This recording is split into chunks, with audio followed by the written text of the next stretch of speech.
এই তোমরা কেমন আছো? লেখাপড়া করছো তো? লেখাপড়া করতেই হবে।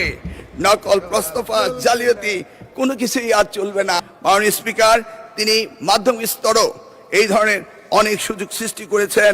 এমনকি তিনি টার্সিয়ারি লেভেলের এডুকেশনও অনেক সুযোগ সৃষ্টি করেছেন, যেটা করেছিল 1992 সালে প্রাইভেট ইউনিভার্সিটি অ্যাক্ট করে বেগম খালেদা জিয়া, এবং ন্যাশনাল ইউনিভার্সিটি অ্যাক্ট করে এই দেশে বেসরকারি খাতে শিক্ষার ব্যাপক পরিবর্তন এনেছিলেন মাননীয় প্রধানমন্ত্রী।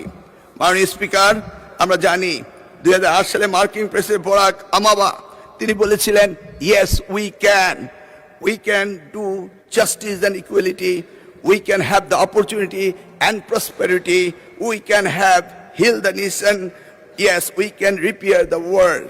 ঠিক যেমনিভাবে আজকের প্রধানমন্ত্রী 25শে ডিসেম্বর যখন বাংলাদেশের মাটিতে এসেছিলেন, তখন তিনি বলেছিলেন, yes we have a plan, yes we have a plan.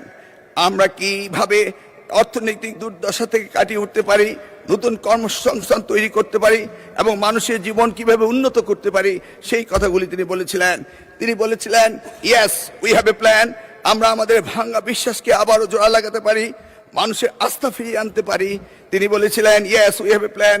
আমরা এই জাতিকে সুস্থ করতে পারি, ঘৃণা ও বিভাজনের রাজনীতি থেকে ঐক্য এবং ফিরিয়ে আনতে পারি। Yes we have a plan. আমরা শুধু একটি দেশ নয়, পুরো পৃথিবীর জন্য পরিবর্তন আনতে পারি। Yes we have a plan. তার জন্য পুরনো বস্ত্রপ্রথা রাজনীতি থেকে বেরিয়ে আসতে হবে, ক্ষমতায় থেকে টেনে ফেলার রাজনীতি বাদ দিতে হবে, সমৃদ্ধ বাংলাদেশের পথে ঐক্যবদ্ধভাবে এগিয়ে নিতে হবে। মিস্টার স্পিকার, আমি সংক্ষেপে একটা কথা বলতে চাই। আজকের দিনে কিছু কিছু পাপের কথা উঠলেই কোথাও কোথাও বিশেষ প্রতিক্রিয়া দেখা দেয়।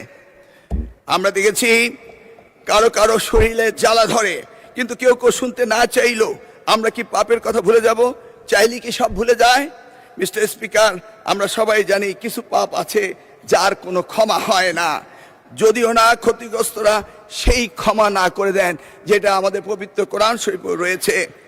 আমরা বাস্তবতায় অনেক সময় অনেক কিছু মেনে নেই, উপেক্ষা করি, হজম করি এবং কম্প্রোমাইজ করি, কিন্তু তাই বলে পাপ কি কখনো মুছে যায়? উত্তর একটাই, পাপ কখনো মুছে যায় না। সত্যটা হলো, এই জাতির ইতিহাসে সবচেয়ে বড় পাপের ঘটনাটি ঘটেছিল 1971 সালে।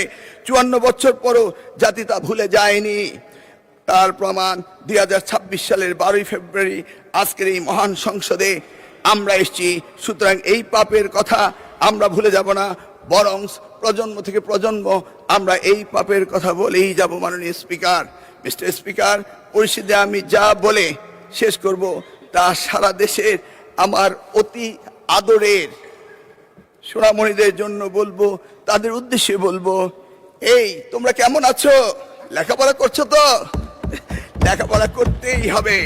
নকল, প্রশ্নফাঁস, জালিয়াতি কোনো কিছুই আর চলবে না। মিস্টার স্পিকার, আপনাকে ধন্যবাদ, আমি সময়ের মধ্যে শেষ করতে পেরেছি।